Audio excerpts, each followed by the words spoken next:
Parler de mon anorexie. Je ne le suis plus maintenant. Ça fait 3 ans que j'ai repris une alimentation normale.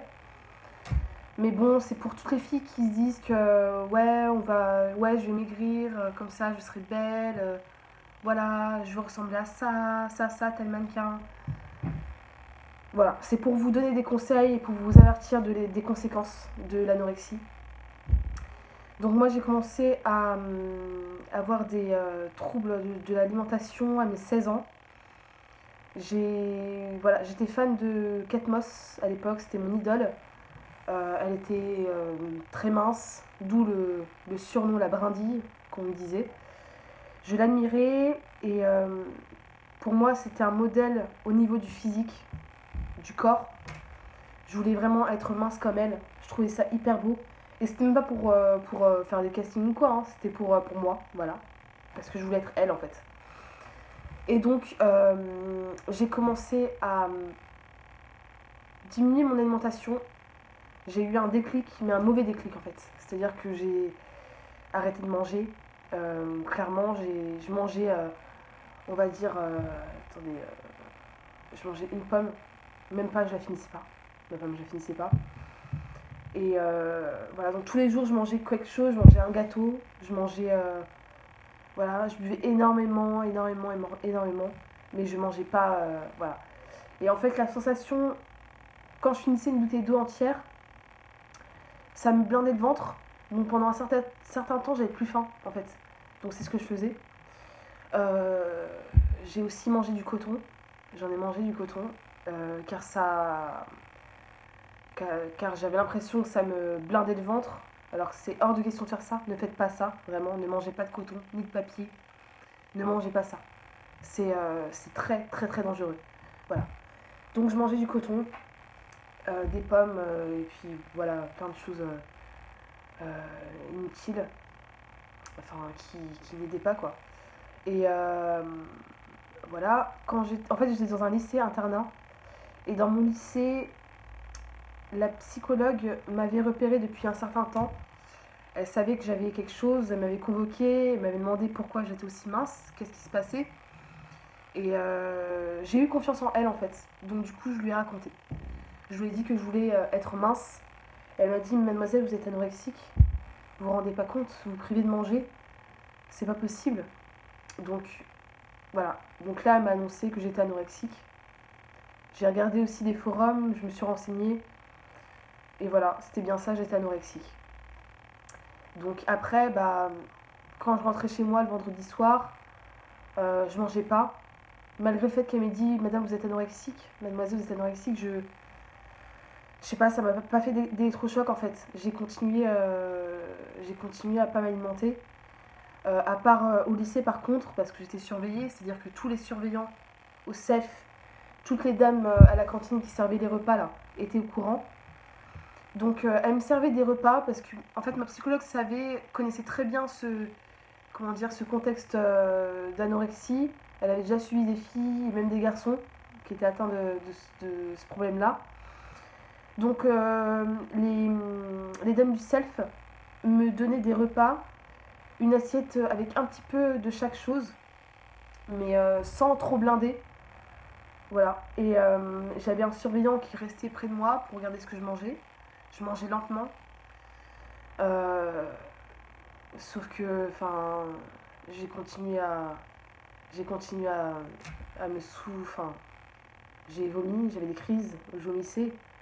Parce que même la sensation du ventre ballonné, vous savez, quand vous avez bien mangé, même à Noël, quand vous avez beaucoup mangé, vous êtes lourd un peu. Et ben, quand je mangeais, cette sensation, je l'avais à chaque fois. Et c'était pas possible de garder cette sensation. Donc je me faisais vomir pour l'enlever. Voilà. Et puis, voilà, donc toujours mal, toujours mal, toujours mal. Je me suis évanouie une fois. C'était pendant l'été. J'étais hospitalisée et j'avais dit à ma mère que j'avais eu une crise d'asthme. Parce que je suis asthmatique. Mais c'était pas ça. Enfin, c'était pas ça du tout. J'étais en sous-alimentation. J'étais pas bien. Donc du coup ils m'ont hospitalisée, j'ai eu des traitements parce que j'avais aussi des carences en fer, en potassium, en magnésium, j'avais des carences partout. J'étais anémique, j'étais vraiment, voilà, j'étais vraiment très très très faible. Et donc ensuite, ils m'ont dit, enfin, comment dire, en fait, arrivé à un certain poids, on est obligé de vous hospitaliser pour vous réalimenter. On vous met des sondes en fait, euh, avec un sort de liquide, avec tous les nutriments dont vous avez besoin. Et vous restez là, puis après on vous propose des plats solides. Voilà, et moi je voulais absolument pas. Je n'arrêtais pas de dire oui mais non. Quand j'étais hospitalisée, hein, que j'avais fait genre que j'avais une crise d'asthme à ma mère. J'ai dit que non, que j'étais anorexique, mais oui, ça passait, que j'ai commencé à me réalimenter. Tout ça, il n'y a pas besoin, nan, nan. Mes potes, pareil, je les avais suppliés pour qu'ils disent pas, oui mais non, mais elle est trop elle mange pas, monsieur, elle mange pas. Et ils ont dit pareil que moi.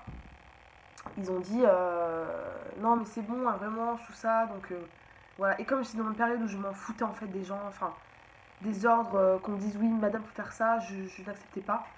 J'étais très difficile hein, à l'époque. Donc je suis sortie et j'ai parlé à un pote à moi.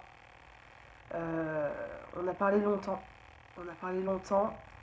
Et puis, lui, il était malade. Il était malade, il avait des problèmes de santé. Et donc, je l'ai écouté. On a beaucoup parlé. J'ai compris en fait que la vie était courte et que, voilà, Kate Moss, pour moi, elle était peut-être super belle. Mais voilà, moi j'ai envie de vivre, j'ai envie de continuer à vivre. Et voilà, lui il savait déjà qu'il allait pas vivre longtemps. Et moi je peux pas me permettre, en sachant que j'ai aucun souci de santé à la base, je peux pas me permettre de faire genre oui mais je veux ressembler à telle fille et je vais me détruire mes organes pour ça, c'est pas possible. Et j'ai eu mon déclic. J'ai eu mon déclic, voilà. Donc par contre, après, à partir du moment où j'ai eu mon déclic, j'ai pas commencé à remanger des plats entiers, c'est-à-dire que je mangeais par petite quantité parce que mon estomac il était plus habitué à recevoir autant de nourriture. Donc j'ai mangé un petit peu. euh, à des moments, par exemple, quand j'avais des petits creux, euh, je me disais bon allez, je vais manger ma pomme, mais je vais aussi manger, allez, un petit gâteau avec du chocolat dedans ou une tartine. Et voilà. Donc ça me contrariait, j'étais pas bien de faire ça. Enfin, il y avait le diable à côté de ma tête qui me disait non, non, non, non, tu vas grossir, tu vas devenir énorme si tu manges cette gaufre ou cette tartine. Et t'as l'autre côté qui me disait c'est bien, c'est un effort, continue comme ça, c'est très bien. Et pour une fois, je me suis dit je vais écouter ce côté-là. Je vais manger mon gâteau, ma tartine, et puis voilà. Donc j'ai commencé comme ça, je me suis forcée. Le soir, j'étais pas bien, je me sentais un peu ballonnée, mais je tenais, je tenais, je tenais. Et puis au bout de quelques semaines, en me levant, je sentais que j'étais en forme comparé à d'habitude. Plus d'étourdissement. Voilà, j'étais partante. Je prenais ma douche, j'étais tranquille, voilà. Et c'est là que j'ai compris qu'au final, bah, je suis mieux comme ça, que j'étais mieux comme ça, pardon. Et puis je regardais mon corps et je voyais que bah ça va, j'étais bien. J'avais pris 3 kilos. Donc quand j'ai commencé à être bien, je pesais 41 kilos et quelques. Donc voilà, donc j'étais bien. Je me trouvais bien en fait au final. Je me disais mais putain mais pourquoi je faisais ça en fait? Pourquoi? Et voilà. Et donc voilà. Donc c'est pour dire aussi aux filles que ça sert à rien. Ça sert à rien. Ça sert à rien du tout. Il y a d'autres solutions pour pouvoir maigrir, les filles. Même si vous êtes en surpoids, sachez que le sport, une bonne alimentation, manger le matin, c'est le repas le plus important de la journée, le matin. Le midi, le soir, mangez léger, mais sachez que le lendemain matin, vous pouvez bien manger. Et le sport c'est très important. C'est dur, c'est très dur, ça demande des efforts, mais on est très bien récompensé. Et au final, les organes ne sont pas touchés. vous n'êtes pas en manque de quoi que ce soit, et vous avez votre corps, le corps que vous voulez. Mais pour ça, vous faire des efforts. Et prendre des pilules de laxatifs. Prendre des... manger du coton comme je l'ai fait. Manger que des pommes, ça ne sert à rien. Vous allez être maigre, mais trop maigre. Et le corps de fille de magazine, vous n'allez pas le trouver. C'est pas possible. Voilà. C'est pas avec du coton et des pommes dans l'estomac que vous allez avoir un corps de rêve avec des abdos. Les abdos, ça se travaille. Voilà.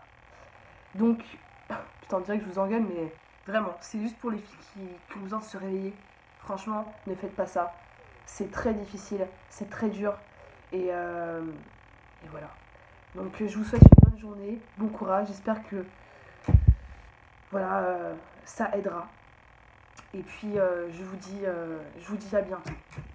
Et bisous. Voilà.